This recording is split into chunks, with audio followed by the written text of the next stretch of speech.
Good afternoon and welcome. I'm Therese Dickman, a Fine Arts Librarian, and on behalf of Library Information Services, Black Studies Program, Research Commons in the Library, and the National Ragtime Jazz Archive, we welcome you. This is the 40th anniversary of the National Ragtime Jazz Archive here at SAE.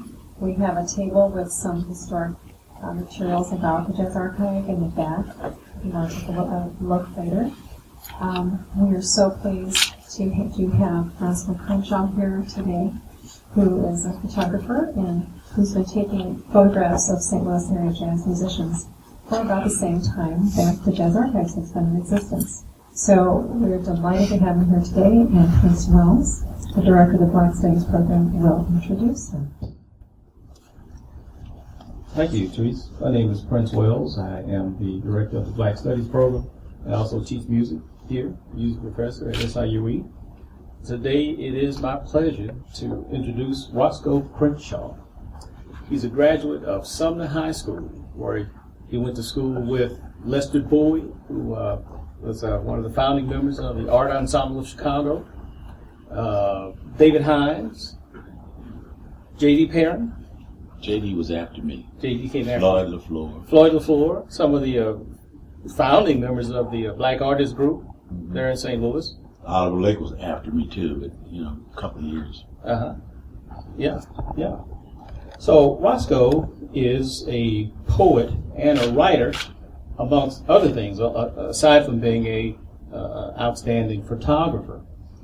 He is the assistant editor of the Drum Voices Review with Eugene Redmond Writers Club. He is a paid worker and a volunteer for the Community Women Against Hardship group. He's been with them for 16 years. Well, he's also an outstanding photographer, as I said. So it's my pleasure to introduce Roscoe Crenshaw. Thank you, Prince. I don't want this one. Good afternoon.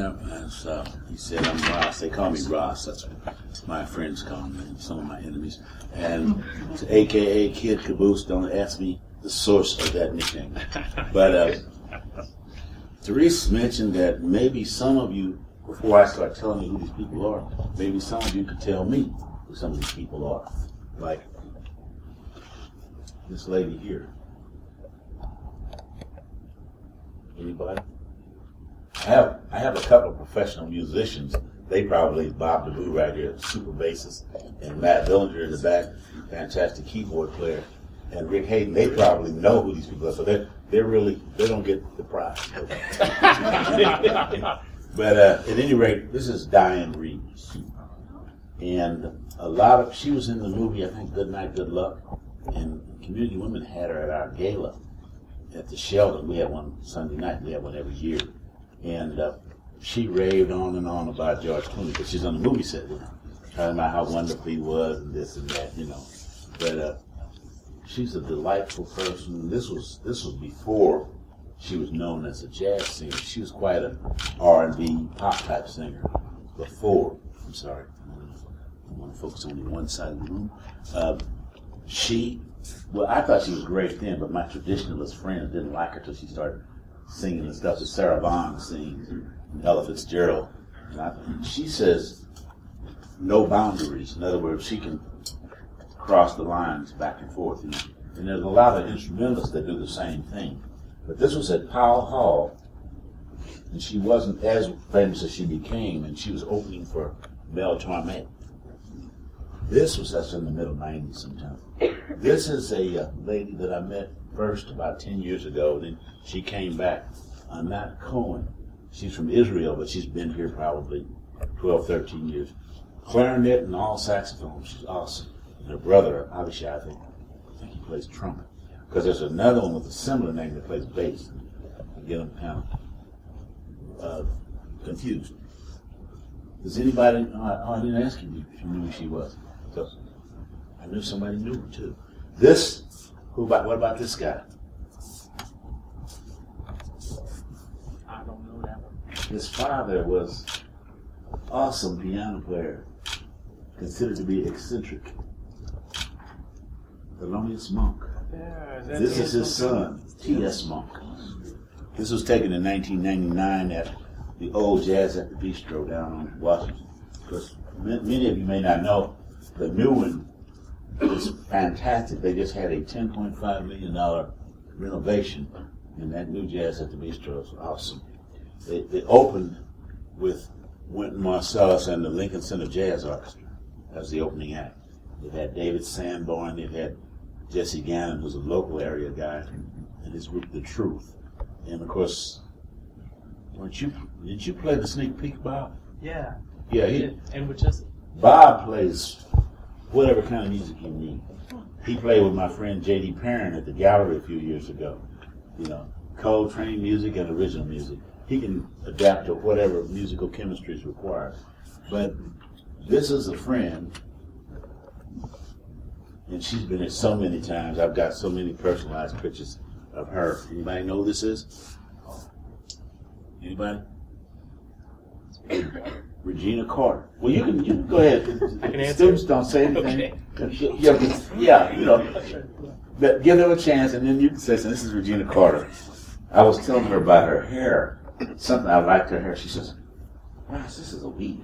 I said, I know it's a weave, I still like it very much.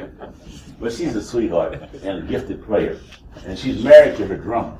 He was his name was Alvester Garnett. And he was the drummer in her group for years. And then they started secretly dating. And when they married, the picture was in the New York Times, and they were saying the band member said, we suspected something. But she's traveling around the world. She was a vegetarian, and she's got a group with all men, and she's the leader. She's about this high, you know. But she handled it.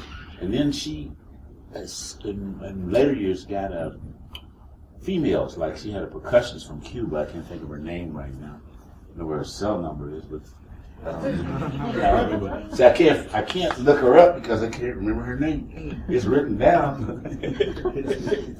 But anyway, she's I don't know how much time I have, because if I start telling you, ask me if I had stories behind these pictures. If I start telling you stories, we may not get through half of them. But if I tell you one about her, I tell my buddies I'm a ham. So I'm a regular down at the Bistro. But this is when Regina was here about 7 or 8 times ago. Not 3 or 4, 7 or 8 years ago. She's been here 5 or 6 times. But after the end of the first break, the house is packed. And with somebody like her, you get a lot of people that don't come down there every week. And I knew they were going to see me. You know, when a person finishes the set, everybody wants to shake their hands and tell them they were wonderful and all this. So I positioned myself at the bottom of the stairs. And she did a salsa dance with her piano player. You know, at the end of the last song, she got up and started doing salsa with it. His name is Vana. He's not with. She changes groups every time she comes in. But when she got to the end, when everybody congratulated, she's going upstairs to take a break in the green room, and I whispered in her ear. I said, "I told you didn't even need that violin." You know? And she started grinning, and she said, "Roscoe, you're so silly." But see, what I was doing was showing off, because the people, they don't know me, and then I'm all buddy with her, you know, like just showing off, clowning, you know. Never got to be a star, so I can pretend. Now, if you tell me you don't know who this guy is, this is one of East St. Louis's finest. Huh? No, man, I said East St. Louis, not St. Louis. You're like these people that say Miles Davis is from St. Louis. He's not from East St. Louis. He's from Alton. Now, you got to let the students first. I'll tell you who it is. Russell Gunn. oh yeah. Born in Chicago, grew up in East St. Louis, lived in New York for a while. He couldn't take that. He moved to Atlanta. But he was a hip-hop guy before he was a bebop guy. He used to rap and a whole bit, and I don't have any pictures of Montez. That's his buddy. I mean, I have some, but I didn't. If I blew up everything, you'd fill the library, you know. But this is Russell Gunn, and he is he's very humble, too. He'll always tell you he can't play like Wynton, he can't play like Nicholas, you know. I think Bill's just fine. This is a lady who just wowed him at the Sheldon last night with the group Jazz in Pink. This is an old picture. This was the downtown Marriott. I think it's called the Ballpark Village now. The hotel, not Ballpark Village, the Hilton at the ballpark. That's what it is. Her name is Althea Renee. She's not a straight ahead jazz person, but I always tell people the point is, can they play well? And she's a superb musician. I think she started when she was like 6 years old playing classical flute. And she likes to, she's a pretty attractive lady, and she likes to show off. She walks across the stage with these knee-length boots on, and mini skirt and tights, and dancing while she plays the flute. And then, like, she does a thing where she goes up the aisle at the show and then back down the other aisle. So she really puts on a show, and they just love her. And most of our audiences over for the community women, they're not jazz artists per se. We brought in Nina Freeline and Mary Stallings and Lundy, Carmen Lundy. We said, who are those people? You know, incredible vocalists, but you know, you like what you like. So we stopped criticizing people who didn't like the music and said it's their loss. So instead of saying Patricia Merritt doesn't like him, she doesn't know. This is one of your fine administrators. I'm picking on her because she's in the Writers Club with us, Eugene B. Redmond Writers Club, and she's also a very fine poet and journalist. This is a member of the Lincoln Jazz Center orchestra, fine clarinet and saxophone player, and he grew up with Wynton Marsalis, more or less, in New Orleans. Anybody know who this is? Victor Goins. Rick, did you say it? I knew you knew, but I just said it loud. Victor Goins, super guy, super player, and a nice guy too as well. I first heard this guy with the late Art Blakey in '77 at WashU, the Olin complex. Then I saw him the first time I met Wynton Marsalis in 1980 at a now defunct La Casa. It was a club down on Jefferson, just north of Olive. It's not there anymore. The building's there, but La Casa's not in existence. But they brought some giants in before we had the Hotel Majestic and Just Jazz in the 90s, and then Jazz at the Bistro in the later 90s up until now. Bobby Watson from Kansas City. He's been all over the world, played with everybody. One thing that Art Blakey, the Jazz Messengers, used to do is make his young performers, everybody in the group had to write, had to have compositions. And he made Bobby his music director. I think Wayne Wynton had been his music director.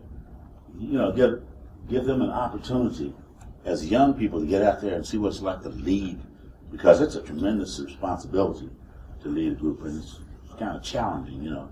And yes, Rick. He was here with Bill Perkins and Valerie Pomeroy with Art Blakey for the last Spring Fest that we had. You remember we used to the do Russian Spring trumpet Fest. player. Yeah. That was live. That Blakey came after that with Witten and Branford. Yeah, I know. I saw him with Valerie out of WashU. Yeah, that was a nice front line with Bill and Bobby and Valerie. I'm trying to think who Bill Perkins is. Bill Perkins is a tenor player, and he now teaches at the Berkeley School of Music. You're not talking about Billy Pierce, are you? Billy Pierce. I'd say Bill Perkins, but I thought so. There's another tenor player named Bill Perkins. Yeah, but he was not at Played Berkeley. with the Tonight Show band. Yeah. But it's Billy Pierce. Right, Billy Pierce, tall, Bobby, light-skinned guy, and Valerie. serious looking guy. Yeah, really Okay. great player. Bobby, he's awesome. Yeah, Bobby's. I like to drop stuff on people, like when I met Nat Adderley the second time in '92. I had a picture that I took in '72. Baby, where'd you get this? You know, I said they don't know. You know, they don't know where, because you know, like people get mad because you didn't remember me from last year. I said, man, they've been around the world 3 times since last year. You expect them to remember you? And feelings hurt. You know, I interviewed Melba Moore. She didn't remember me, but she was sweet. You know, she was very, very nice and accessible, but she didn't remember me right away. You know, you don't get offended by that. But Bobby is very gifted. What I was going to say was, I pulled out a picture I'd taken of his son when I saw him at the Hotel Majestic when he was about 7, about 5, 6 years ago. He says, he's a sous chef in New York. He's 23, you know. The time just flies by, you know. But this lady here, I sat in the lobby of the Chase for about 6 hours waiting for her to come down. And Prince knows my friend Rich Henderson. He has this crush on her. He's 10 years older than I am.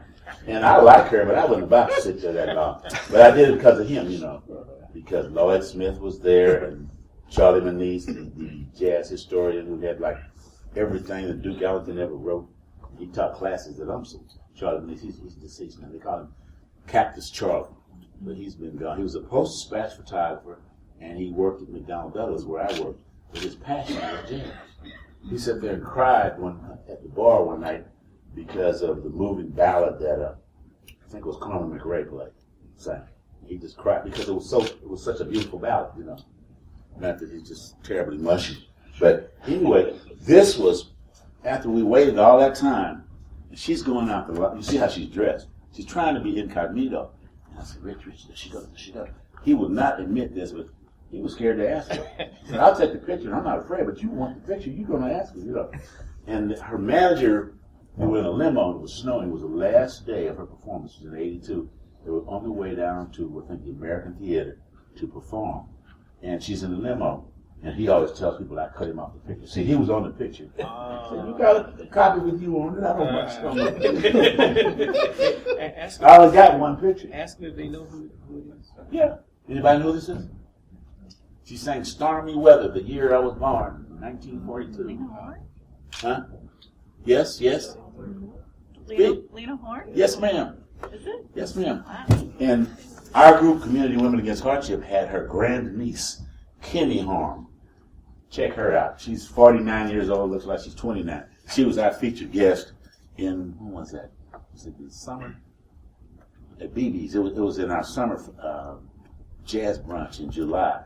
She was down at BB's. Usually we would use Jazz at the Bistro, but they were remodeling, so we had to use BB's. And she was just fantastic. She's toured all over the world and festivals, concerts, all of that stuff. But that's Lena. And the thing about it was, she requested that, you know, I mentioned J.D. Perrin before, she requested that he be in the pit orchestra. He's been living in New York for 40 years, but he's from here. As Prince said, he taught him. He taught here back in the 70s, right, Rick? Yes, he did. I took his introduction to jazz class.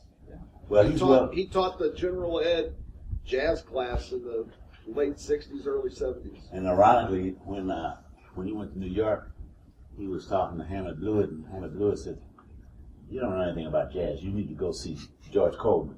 The guy who played with everybody. But anyway, George showed him a lot of things. Of course, J.D. plays klezmer, he plays jazz, he plays R&B, whatever you need, you know.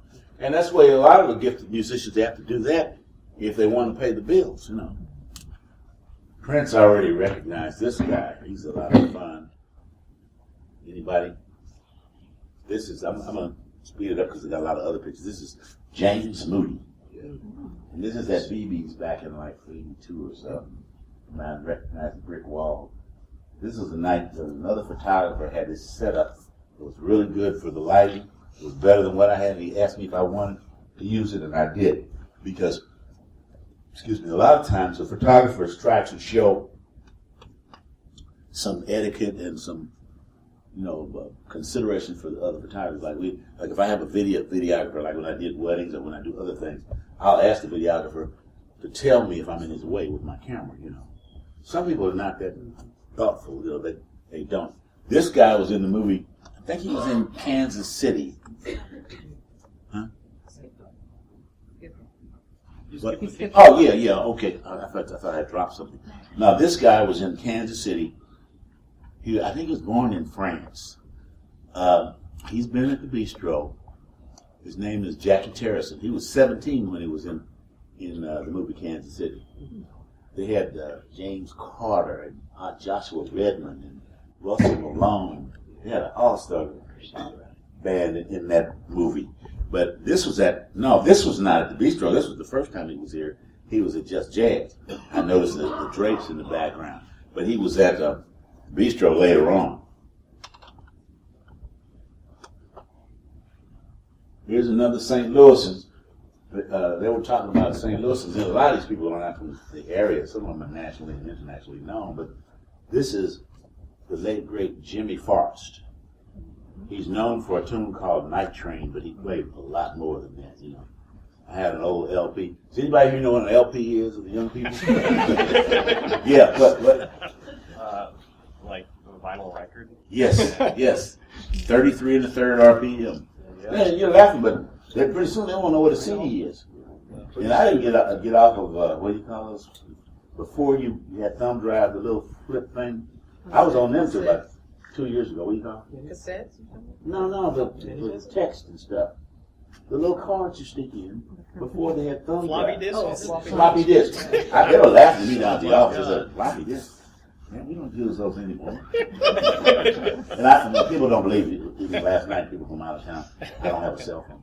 They laugh at the people with the flip phones. I don't have a cell phone. You know, I'm catching up though. I'm in the 19th century, but I'm catching up. This is Jimmy Forrest. I saw him. This is in '75. He had come home to St. Louis to play in George Hudson's band, and he had great solos. Al Gray was there. He's not from here, but he's a legendary trombonist. These are the people who were in the band. And no, it wasn't George Hudson's band. It was Count Basie's band. George Hudson. Do any of you know who George Hudson is? Yes, ma'am. Well, let them know. He was a band leader here in Illinois. He's from Illinois, but I think Prince was you in his. Yeah, he was my high school teacher. And Edie and Edie B. Adela Jones, Uh-huh. who's a Gephardt's representative, was a police chief. Oh, these people see the thing about teaching kids with the music is even if you're not going to be a professional musician, music, like sports, is such a springboard to broadening your life experiences.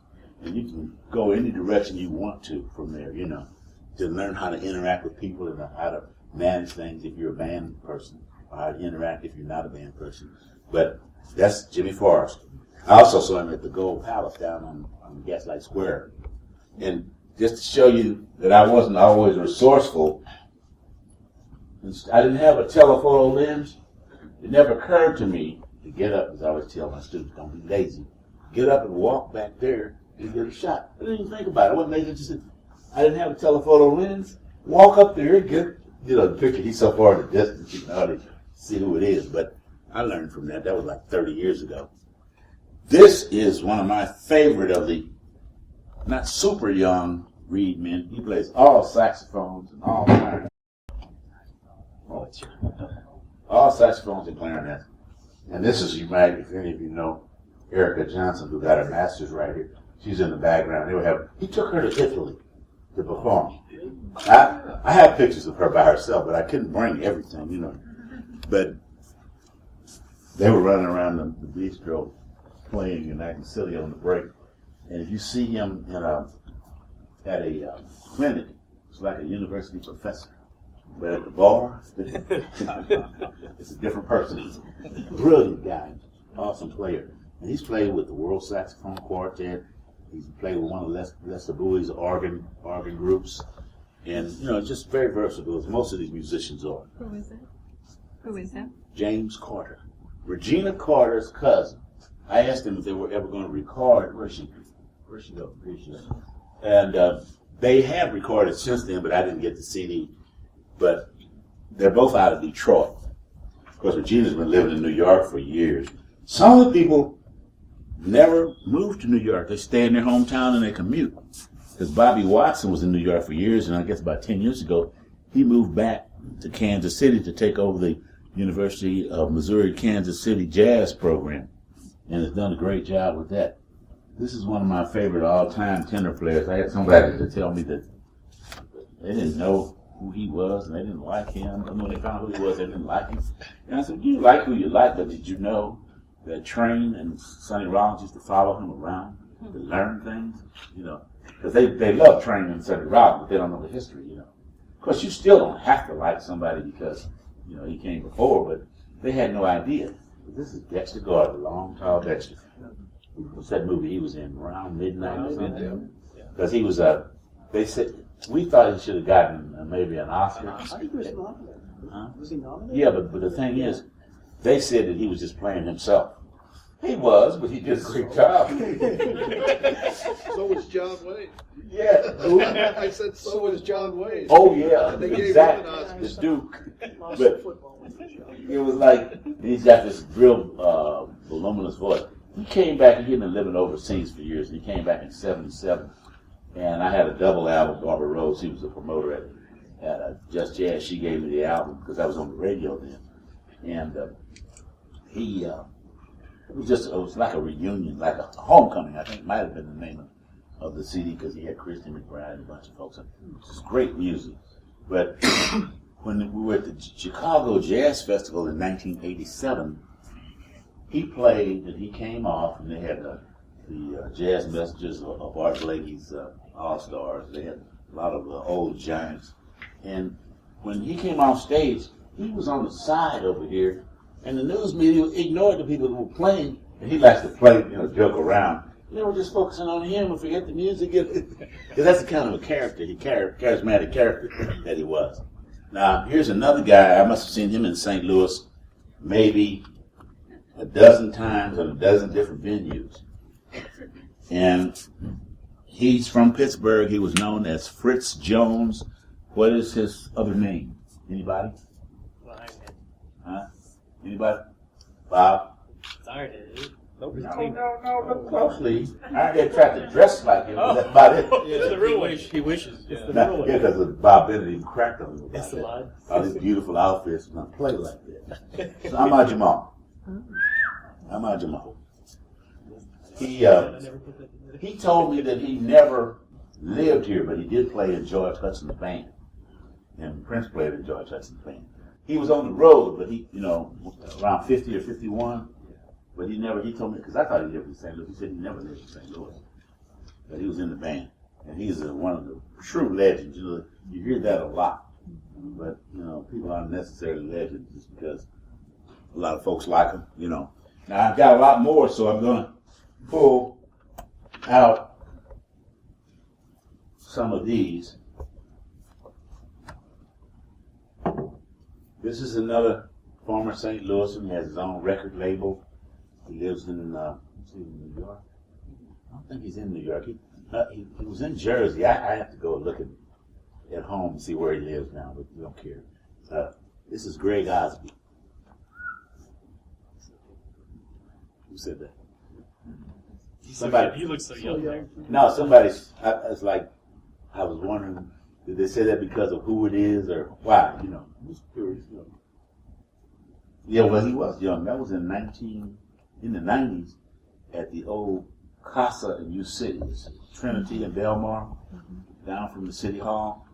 He was booked with Joanne Burkeen, the only woman ever played for Blakey. And she didn't like what he was doing, and he didn't like what she was doing. and they're both real nice people, but the artists don't always gel. The type of music or whatever. But she posed backstage with me, had put the phone on her head, put her foot on the desk in the room back, after the set. She's just a clown, but played just brilliantly. Joanne Burkeen, I'm speaking of. That's Greg Osby.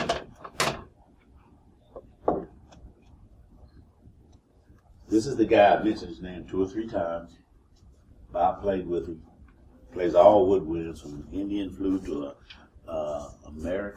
Native American flute, C flute, alto flute, bass saxophone, all the saxophones. Just can play avant-garde or bebop or klezmer, whatever you need. R&B. I think he's been with, I can name some of the R&B people he's played with. I think he backed Stevie Wonder before. This is J.D. Perrin.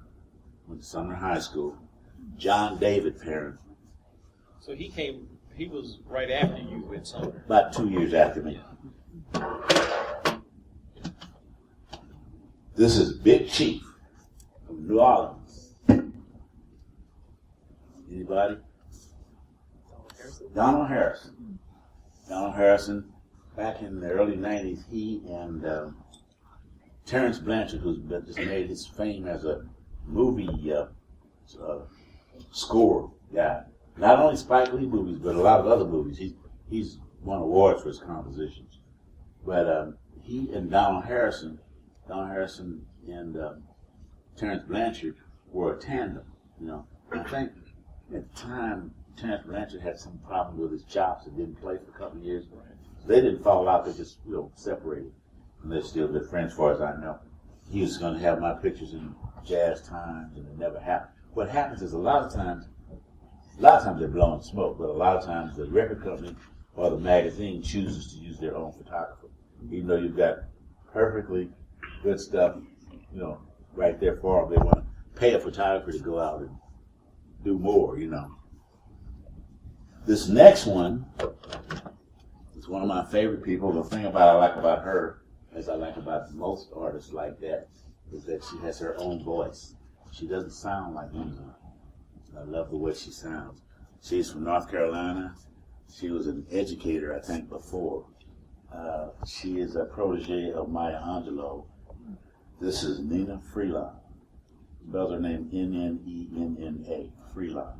And her husband is one of the top architects in America. Builds bridges and all sorts of things. But she's been here.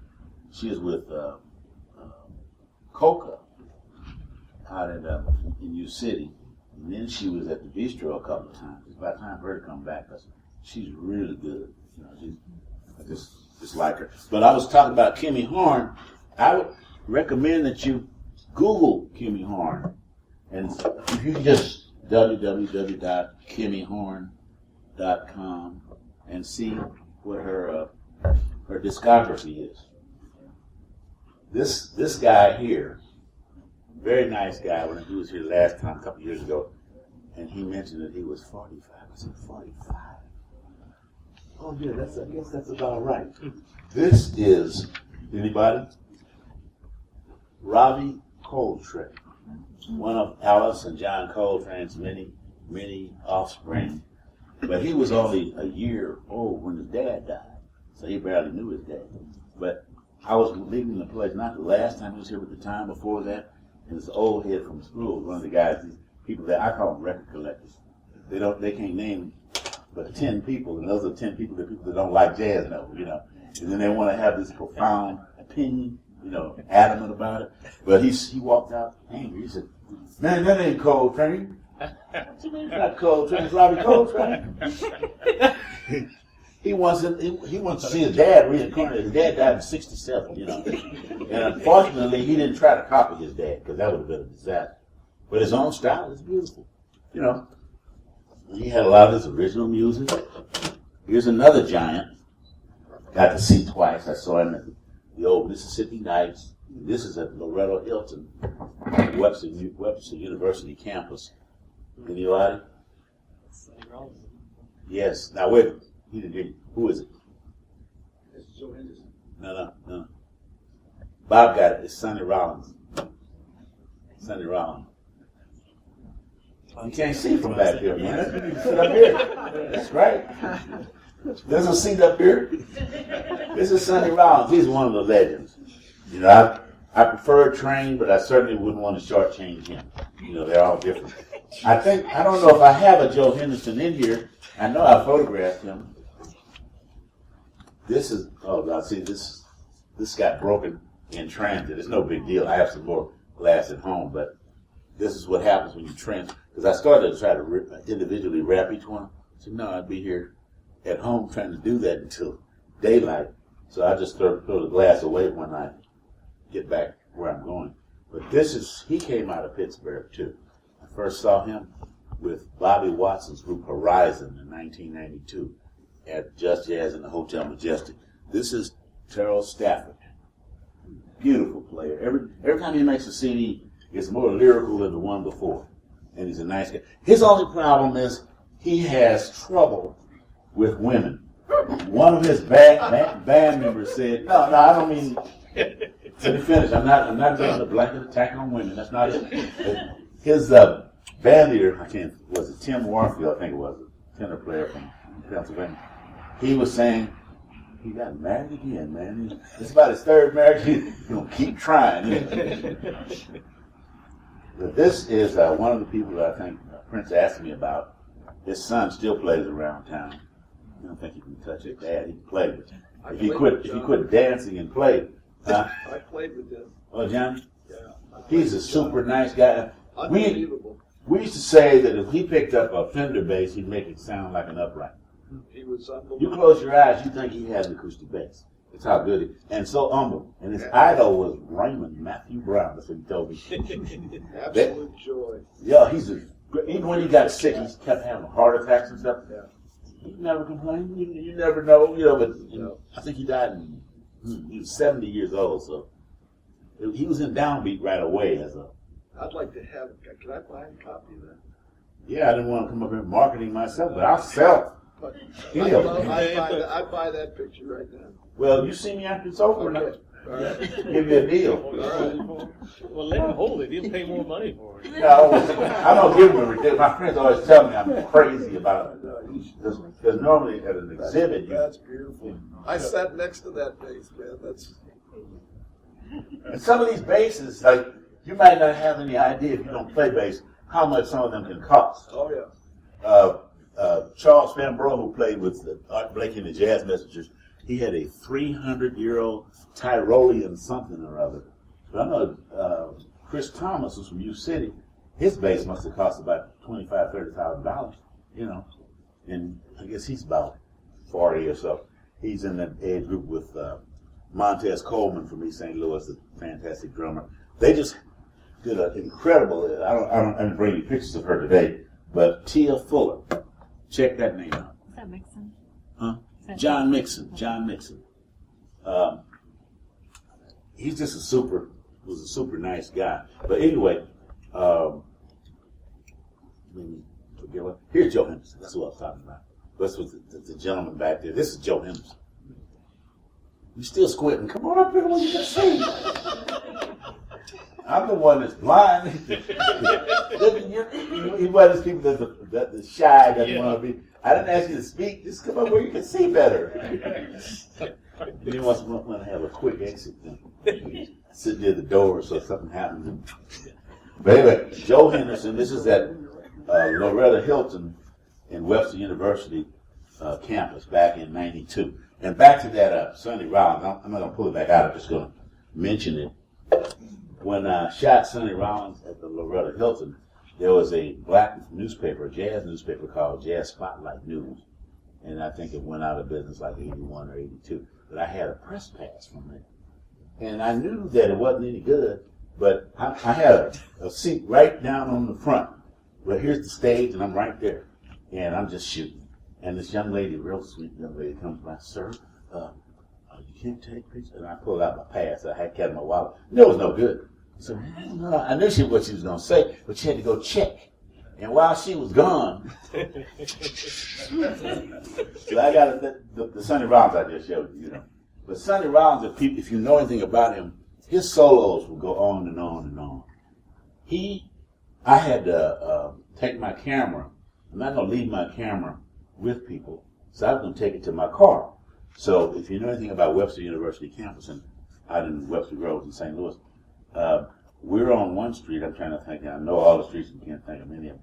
But anyway, I put my camera in my trunk, but I'm certainly not going to leave the car there because somebody might be watching me. So I walk about 5 blocks over and put my camera in the car. And then I walk back over, and he was still in that same solo. He was. And nobody was bored either. Very inventive solo. Well, when I was on the radio, I did a train. I wanted to go to the restroom. This one track was 40 minutes long. And then there's avant-garde stuff. I could have gone and had a latte and a cappuccino and whites only, fried eggs or whatever. This is a Ross Gentili. I know he's passed away a couple of years ago, I think. You know him. He was another one of our buddies. When she first started coming on the air, he kept calling her Renee. I said, why does he call her Renee? Her name's Renee. I didn't know. Found out she's from Canada. Found out her name is Renee. Renee Rosnes. Because he kept calling her. I thought they often butcher people's names. But her name is Renee Rosnes. She was married to, what's his name?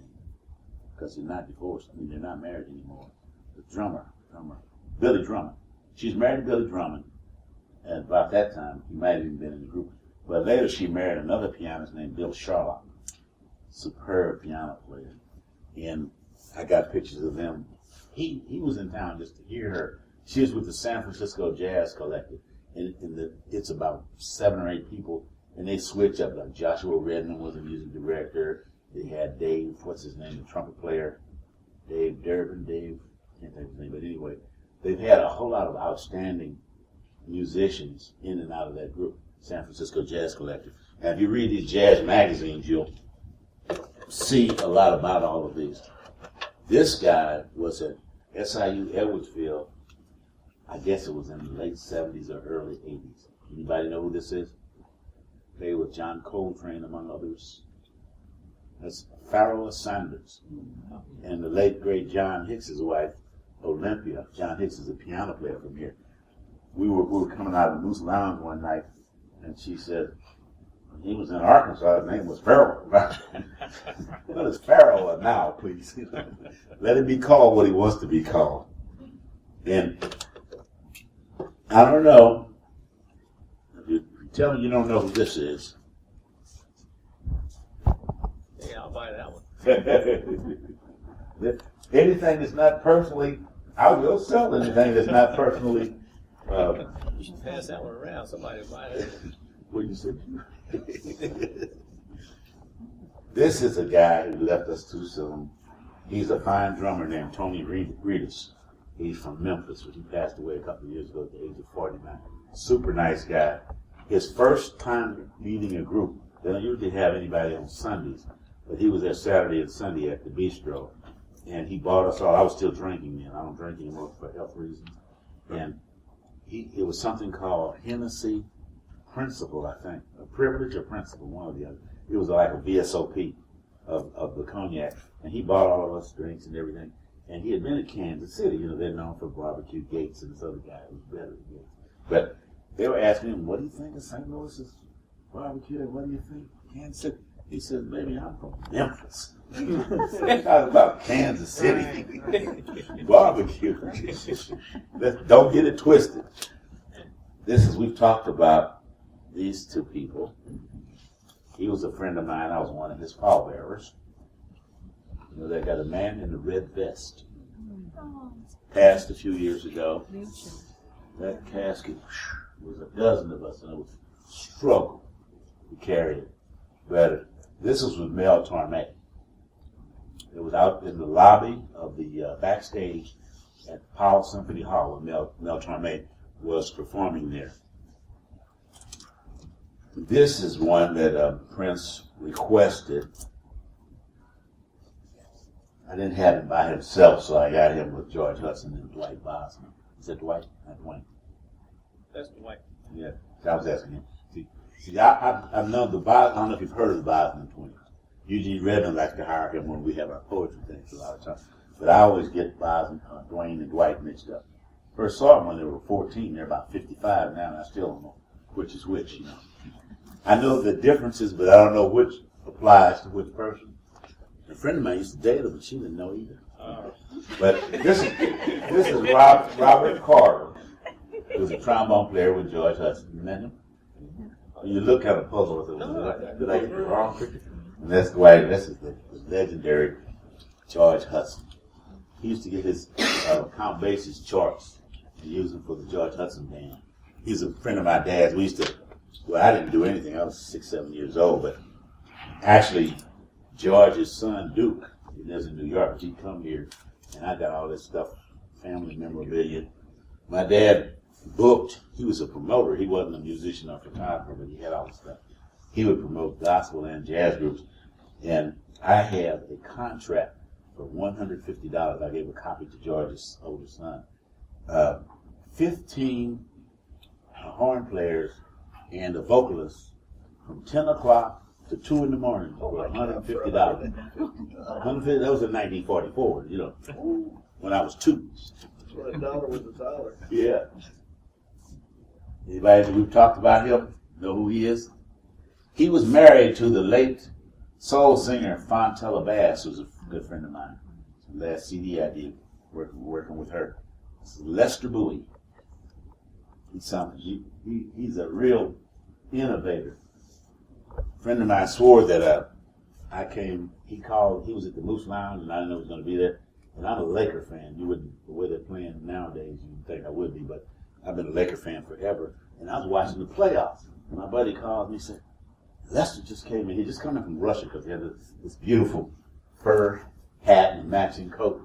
And he said, man, before I hung up the phone, you were here. You know, and I think he exaggerated. You know, he's given to hyperbole.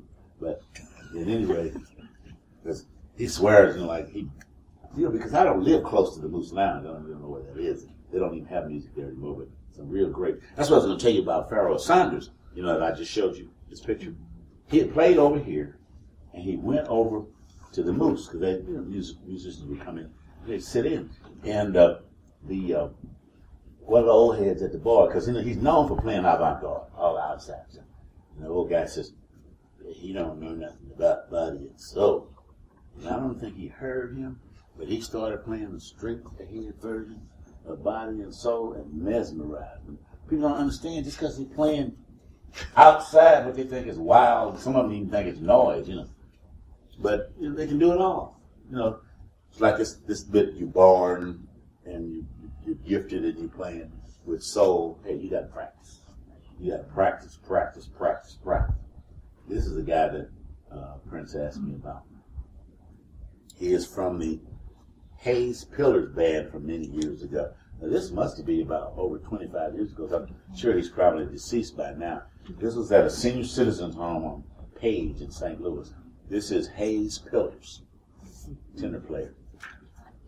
And this is a guy who's from Webster Groves, but who's lived over here for years. One of the finest tenor players in the country, not just in the area.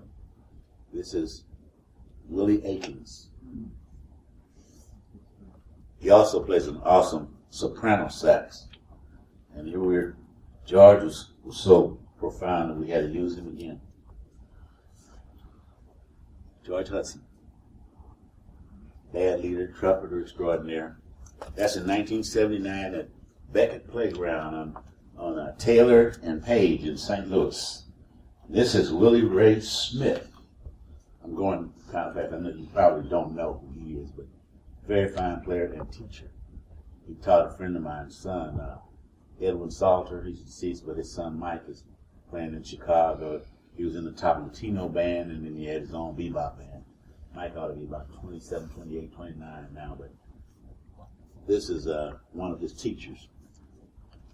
And here, I started to bring the whole group, and I said, I'm just one. This is the leader of the Quartet Trebien. Is now the Trio Trebien, because a couple of them passed away, and it's just the three brothers now. This is Jeter Thompson. And a friend of mine told me his sister played better than him in high school. And that's not unusual, you know. And she's not a professional. His niece works here, Danita. She works. Oh, yeah, well, I did a story on her, and for the American a few years ago, Delightful. Now, she's known as a jazz singer, but she was making the transition, as a gospel singer, but she was making the transition to jazz just 5 years ago. And I bet she's polished. Now, you could see her getting there, you know, it's not the same, but she's, and just all the personality in the world. And her husband is a percussionist. Yeah, because I didn't even know him. He came up and introduced himself. He's a nice guy. He also had a lot to do with putting her CD together. This is in 1981 on Belt and Bartmer. That doesn't mean anything to you if you're not from the area, but some of you might know. That's in St. Louis, 1981. Union Memorial Church, and I think it's moved since then. But John Hicks, one of our great, he's taught up here too.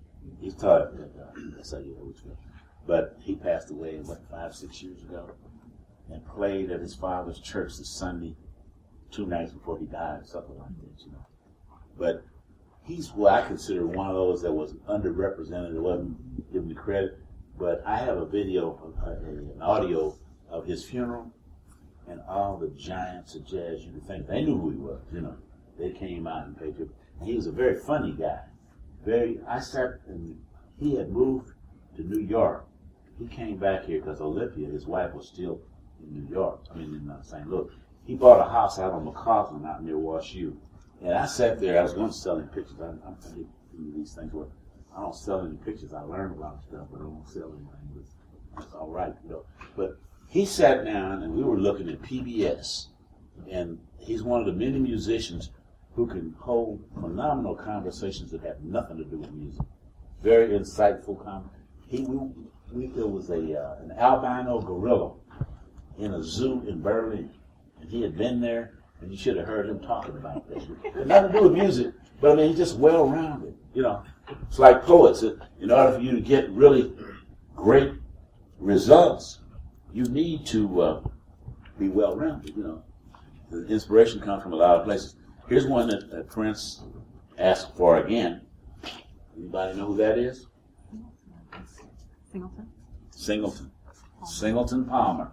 He also played bass. A lot of people that played tuba played bass according to what the particular group or the particular occasion required. Like Howard Johnson is the guy who plays tuba and bass.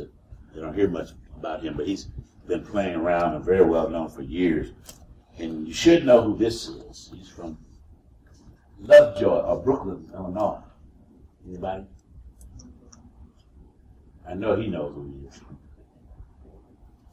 This is Hamiet Blewett, baritone sax, one of the founders of the World Saxophone Quartet. It was Oliver Lay, Julius Hemphill, David Murray from California, and Hamiet Blewett.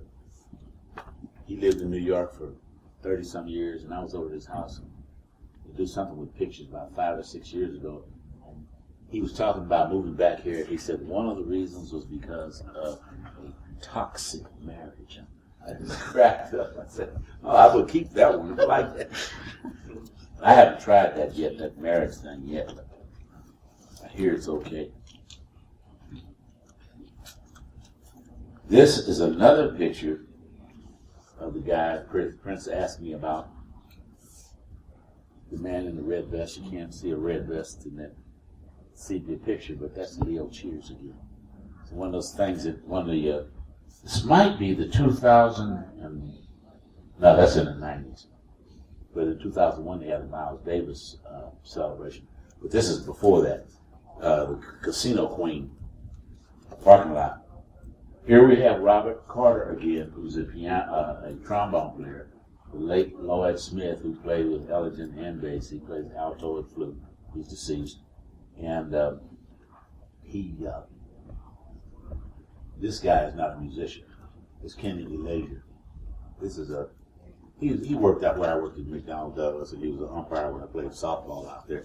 And it's funny because he has 5 daughters, and I was enamored of his oldest daughter, Connie Constance, gorgeous lady. But he had 5 daughters, and I called up, and he thought I wanted a high school girl. He was very ugly. See, she had gotten a divorce, and she was moving in with her dad for a minute.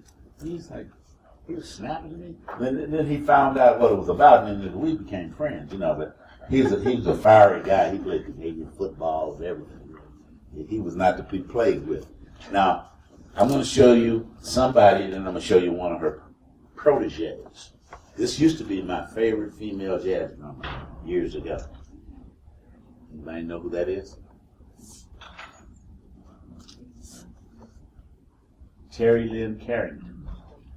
A friend of mine was trying to tell me about her, like educate me. Like I say, I don't know everything, but I saw Terry Lynn when she was 10 years old on the Tonight Show with her dad. You know, now you discovered her last week, and now you're going to elucidate. You know? But this was at the Mayfair Hotel before the Roberts bought it. And I guess it was in the early 80s. Terry Lynn. And I didn't get very many pictures of her, but I'll take the one with her eyes closed. You know? But this is her protege. If you're not familiar with her, a great bebop player, great straight-ahead player, also in Beyonce's band. Beyonce had 2 drummers, Nikki Glassford and this lady, Kim Thompson.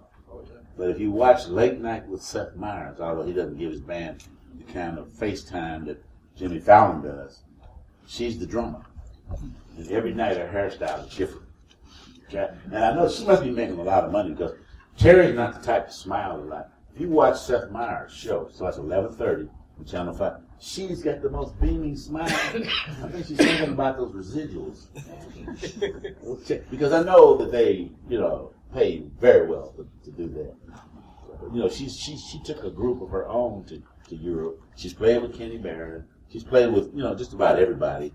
And they love her. She was with Herbie for a while. Herbie?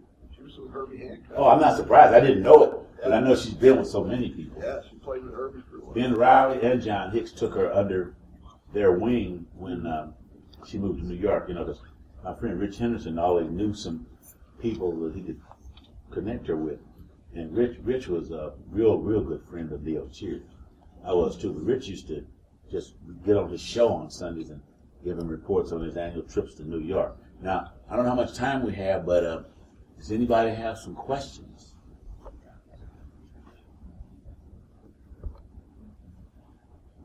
No, don't be bashful. You don't have to be shy. Whether you're a music student, yes, ma'am. What was one of the most challenging photos for you to get? One of the most challenging. What stands out? I'm trying to think. Well, probably that Lena Horne, because I had to wait 6 hours. I wouldn't have waited an hour if I hadn't been for Richard. He probably would have cried if I had left it because he was riding with me. But I'm trying to think of something that's like I know there's something I'll think of on the highway going back to St. Louis. Something that was unusual. Because like I told Ahmad Jamal when he was here a few years ago, back in the day, like he was down in La Casa on the matinee, and I almost stepped on the piano. I'm on stage. I'm not supposed to be on stage. I'm on the side, and he's got this 9-foot grand piano. And to get the particular shot, you have to be rude sometimes to get a decent shot. Now, I've gotten older. Not only don't have the energy, but I just don't like to be intrusive like that anymore. Because you got to block people's views sometimes. And the same people, like Barbara Rose was the impresario that booked acts at Just Jazz. And she would say, Roscoe, that's enough. That's the way she talked. But then guess who wanted a picture when Tony Bennett was in there? And she posed with Tony. She never bought pictures from me. She would refer me to people. Like her sister's son got married, and I made a nice little bit of money doing his wedding rehearsal photograph. It was I'd never been to the old Washington Country Club out on this Washington Road. I went in that place. You had to drive about 5 minutes before you got to it. I said, wow. And they had paintings in the halls, That painting, one painting, I don't know, my car didn't cost that much as the painting. I said, this is true opulence, But they had from 6 to 12. They went from 6 to 9 with an open bar. All of the domestic and imported beer and liquor that you wanted. With very attractive young ladies serving you. And from 6 to 9, you drank. Then you go into the room at the other end of the hall where the food was. And they had whether you wanted fowl or beef. They never ran out of food. The food was delicious. They had 10 groomsmen and 10 bridesmaids. And these people were all either law students or medical students or recently graduated. And they roasted them. These kids looked like they were about 17. A lot of them were doctors and lawyers, but it was just a wonderful affair. And her sister, Sally Rosenthal, and like a lot of wealthy people, they're crying, I don't know if I can pay for it. She lived in a quad level home behind Plaza Frontenac. If you know anything about St. Louis, Plaza Frontenac, the kind of real estate they have out there. And does anybody know what a quad level is? I first got in Marvin and Sharon, they have one in Olivet. The quad level looks like a one-story house. My cousin has one out in Creve Coeur. I didn't know that the family was doing that well until 15 years ago. But she lived in your city, in Cornell, for forever. Then they moved out there. But it's a one-story house, and you go down one level, completely furnished, another level, completely furnished, another level. All of it's fully furnished. It's not like they got the junk in the basement. It's all beautifully appointed, several bathrooms and everything. But I had never heard of quad level.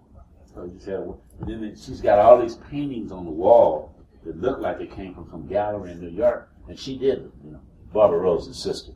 And they're telling me about how we're going to be able to afford it. Now I'm just the rehearsal photographer.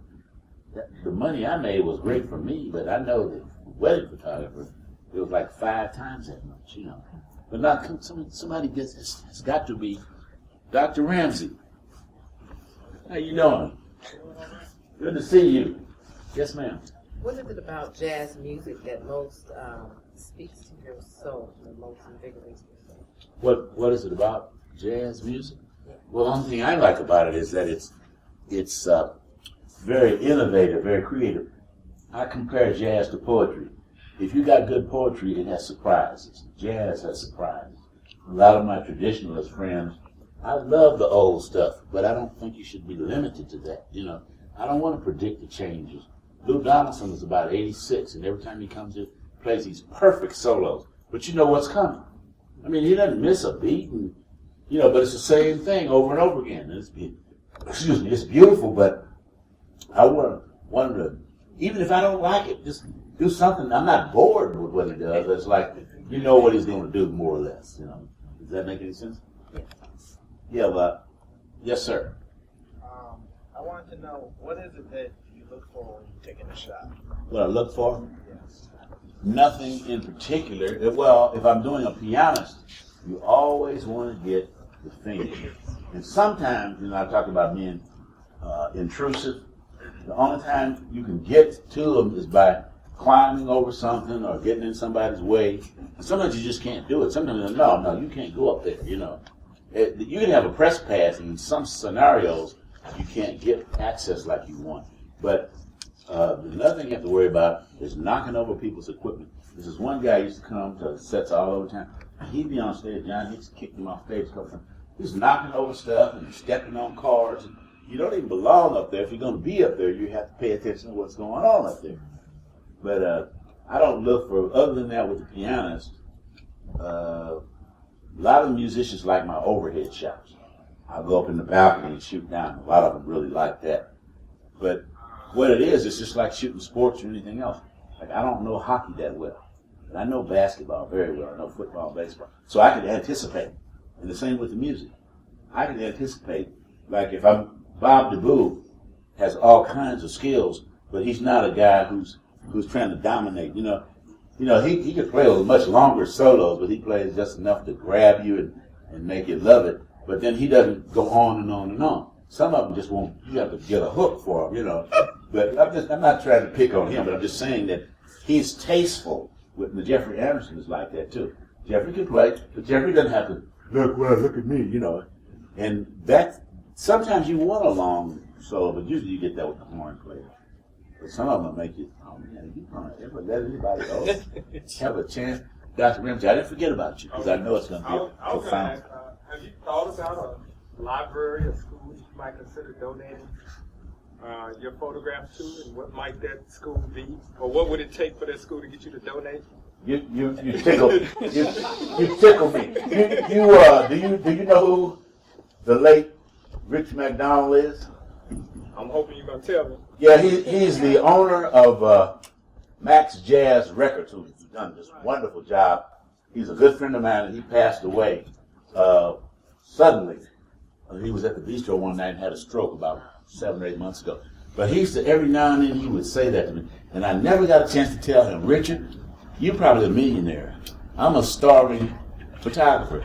And I'm saying that to say is people seem to think because people know you that you have some assets. For instance, like Eugene Redmond and a lot of his friends. Yeah, I know you know who he is. They should know who he is. But anyway, one of his friends sold a bunch of his photos, his poems for some astronomical sum. And they were making money. I'm not making money. What I'm saying is, if I were in a situation where I could afford to, I need to sell them, just being realistic about it, And if I make enough money, sell them, then I can donate, So because, have you thought about that? Oh, yeah, I thought about it. Okay. But I still haven't figured out how to make. People been telling me to do a book on poetry, a book on jazz photographs, and they always want to label you. They want, because I got some one friend, he knows it irritates me, and he knows that I know it. But every time he says, "Where's your camera? Where's your camera?" And I say, "If you happen to like my photographs, I write just as well." Remember, if because you didn't ask me where my laptop was. Don't ask me where my. See, if I don't come with a camera, people. you're gonna mark me absent, or demerits or something. Did you commission me? Did you call me up and say, how much would you charge to do this? Because people get paid a lot of money to do it. Like if I were famous, like that little flyer, I think Teresa said, renowned photographer. I'm not hardly renowned. The local people know me. And my downbeat photos, there's about 7 of them all together in 20 years. And I'm very grateful for that. But I sure wish I was in Jimmy Katz's shoes. You know who Jimmy Katz is? Super photographer. And he's the one, because I used to do Rich McDonald's Max Jazz stuff when he first started. I wrote and I took pictures. He paid me. And then when he went to New York, he got Jimmy Katz. I didn't get mad at him. You're starting a record label. You get a guy who's already international famous. You don't get somebody who's trying to break through at the ripe old age of whatever it was. 75 when I started. In other words, yeah, I understand what you're saying, and I'm known for being generous, but at some point you have to be businesslike, come on, give me something else, somebody else. Yes, ma'am. You talked about jazz magazines that you could follow to kind of get more educated about jazz. What are some magazines that you would recommend? Well, Downbeat is considered the Bible. It's about 70 years old, I guess. Then there's Jazz Times, and there's Jazziz, Jazziz. But like I tell my jazz history students, if you want to know about an artist or an instrument, you just Google it, and you get the instrument. Like say, for instance, your question. You can just say jazz publications and Google it, and you probably get a list like this, But there's all. That's why I asked you instead. Huh? I don't want a list like that. No, but I'm just saying that. I just want 3. I haven't been on top of it. It's like there's another photographer who's down at the bistro a lot, and Steve is his name. He's an engineer at Boeing, and he's a real nice guy. He does such superb. They think I'm good. This guy's really good, and he presents them like if it's a quartet. He'll take all 4 of them and digitally put them on one sheet and has them in sealed envelopes. I give musicians all over the world pictures, but he does it a different way. I don't compete. But somebody even said that, maybe that's your competitor. No, he's not my competitor. He's a very good photographer, but we're not in competition, But it's he had an extension to his lens. I was watching the other night because I shot 2 nights and I just wanted to relax and just listen to the music. And I was watching him. I didn't ask him anything. It was something that looked like some kind of adapter. See, I used to be into these photo magazines. I had stacks and stacks of them. Every new piece of technology came out. And what I'm going to do is I'm going to go to a couple of the latest photo magazines. Peterson's makes about the best one I know. And see what that was. It's got to be some kind of adapter because he told me he had a 200 millimeter lens. And from where he was shooting, you needed a 300 or a 400 millimeter. And you see how great his work is, he didn't have inadequate technology. So I'm going to see what that is. Then when I find out what it is, it's probably going to take me a year to have enough money to buy it. Now, Mr. Dr. Ramsey mentioned something to me, and I guess it never came to fruition a few years ago about having some stuff up here. And Therese asked me first time about 3 or 4 years ago. I said, why are these people asking me all this stuff? I'm getting it all together, and they never follow up. And then Bob Bennett called me, about 2 months ago. He said, Therese wants to know, is it all right for her to call you? I said, all right, of course it's all right. She already has met me, So finally she called and we set this up, And I'm better late than never. I'm very happy that they stuck with it, the idea. But now, if I win my international award or something, then I'll be in a position with the stipend that they give you to give away a bunch of pictures. You were going to say something? Oh, we're so grateful you came. Thank you for following through. Well, I'm glad to be here. I always try to figure what's the largest crowd I ever had. This is a good crowd, but it's not like Scottish Rites Cathedral on a poetry gig in '94.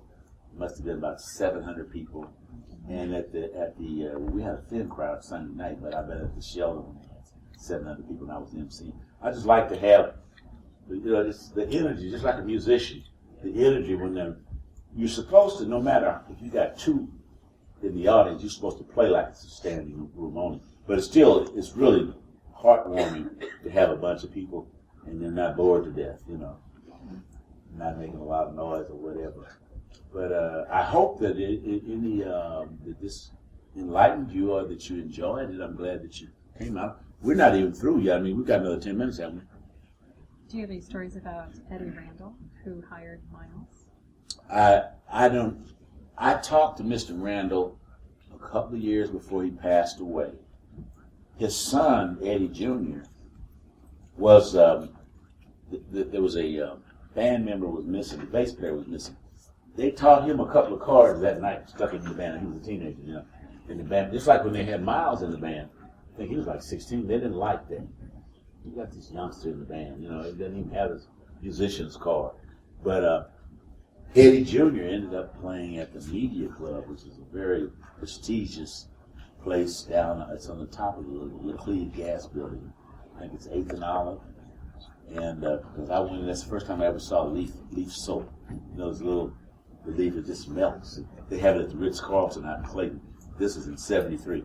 I had never seen. And the people that attend, they have people there in these real nice looking gold uniforms, gold colored uniforms, who attend you. They have all linen towels, and you cannot tip them. You know, that's when you know you're in very elegant surroundings. They paid them well enough that you don't tip them. You know, it's almost like an insult. But that was the leaf soap, my experience. Because we walked in there and we were the common folk. A friend of mine's, my play sister's mom, her boyfriend was a real estate guy. We had a little money. We came in there in our finery. We were just all, like we never saw people looking this good, you know. This is '73, and we walked around. There were just people invading the place, but it was a bar. It was a media club in St. Louis. I've heard of it. But Eddie was playing down there. He was the first black musician, I think, to play down. Eddie Randall Jr., who's Eddie Sr. was a trumpet player and a mortician. And he was like 89 when he died. And his wife, a little bitty woman, and he said that when his back was out, she was lifting caskets, you know. It's been with him since the 30s, you know. And Richard, real fond of Mr. Randall. He's got audio and DVD of him. I have a lot of pictures of me with these great people, but I told Prince, people don't want to see that, you know. Not with Diane, with Russell, with Regina, with Bobby, and a lot of them that aren't here. But I didn't think that would be anything of interest to the students. How about Clark Terry? What about He's another St. Louisan. Yeah, Clark Terry. He's been ill the last few years, but he is not only a great player, but he's a wonderful person. They have this video they had out of the Tivoli in U City that I miss. Everybody said it was so moving. He was sharing what he knows. Some kid that was blind that was on the piano. They said it was just a tearjerker, you know. But he's been real sick. He's in Arkansas, and I don't know. You know, he's about 93 or something like that. But he's another comedian who could really play. He was like one of the first black musicians on the Tonight Show back then. And Moody is another one that's a character. They did the Mumbles, and Moody did the Moody's Mood for Love. But Clark Terry, one thing he does where he plays flugelhorn and trumpet at the same time, you know. And the last time he was here, I asked him if he did that. Because he's gotten older, kind of infirm, and he was sitting down on a stool as opposed to walking around and playing. That's the same thing that happened to Harry Sweets Edison. He was so funny. He was here at the Bistro back in the late 90s, and he passed away. He's the person who did he nickname? I think he might have nicknamed Prez, who's yeah, but what's Prez's name? Lester Young. Lester Young. Yeah, Lester Young. I think he nicknamed him because he called him he called Paul Quinochet the vice president. Paul Quinochet. Do you all know who Paul Quinochet is? He's another one of those great players that didn't get the kind of credit. You know, in other words, he's not a household name, but he was a superb tenor player. And I think he was here. I had some old stuff. There's a guy named Charles Gilbert who played congas and the drum trap set. And he had all these black and white pictures. A lot of people think I'm the whole fountain source of knowledge with pictures in St. Louis. But there was a guy named Willie Fagan, who was more an R&B guy, but he had a lot of jazz stuff. And it was Charles Gilbert.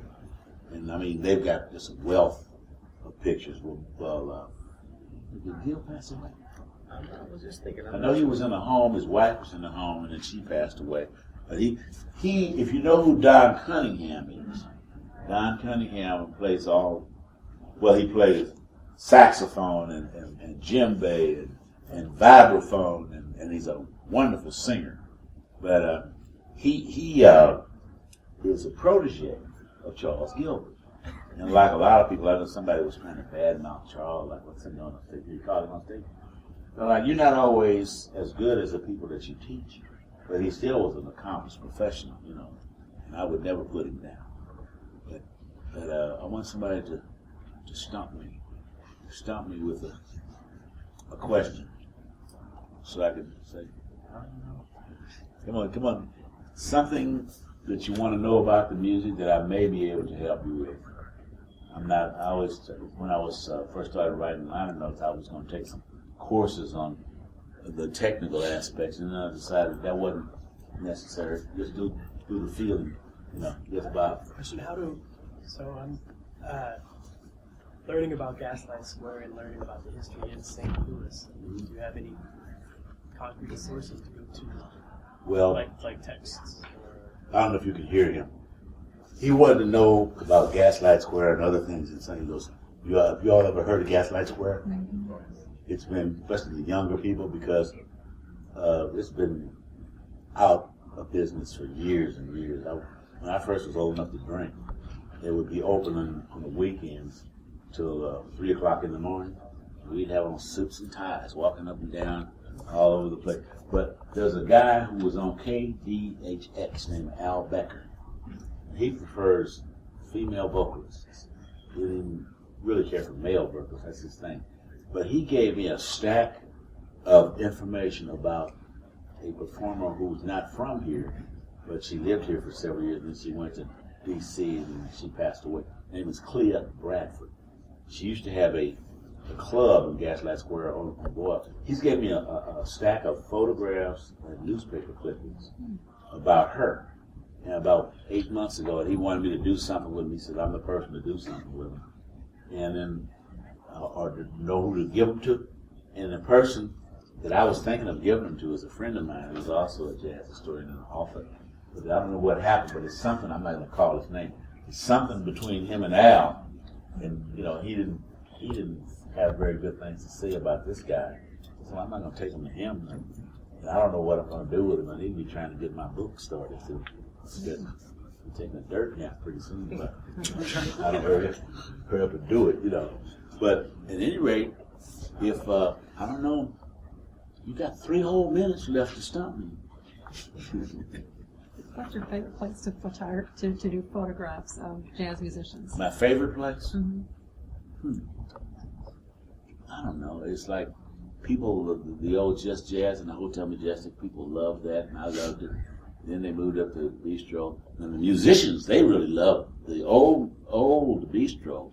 And all the ones that have come in with the new one are just floored, you know. Because the only place that I can think of that I know of that's comparable to that, and I haven't been there, several people, including my sister, have been there, is Dizzy's Coca-Cola in New York.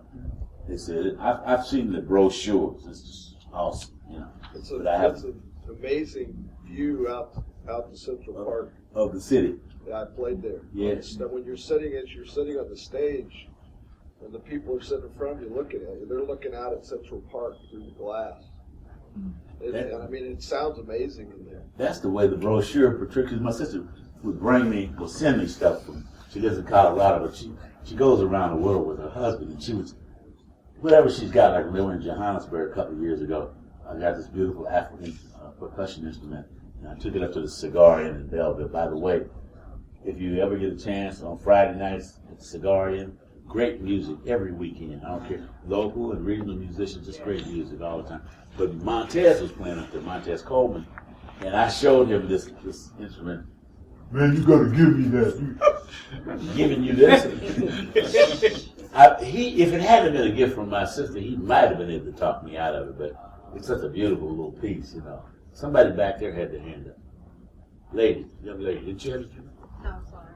Oh, you like those kids when I have it, they say, well, were you stretching? Were you exercising? Yes, sir. I wanted to know, do you just keep your eye out for well-known artists, or do you know about like new up-and-coming artists? No, anybody. It doesn't matter. I made a mistake years ago, just like photographing the soloist or the leader.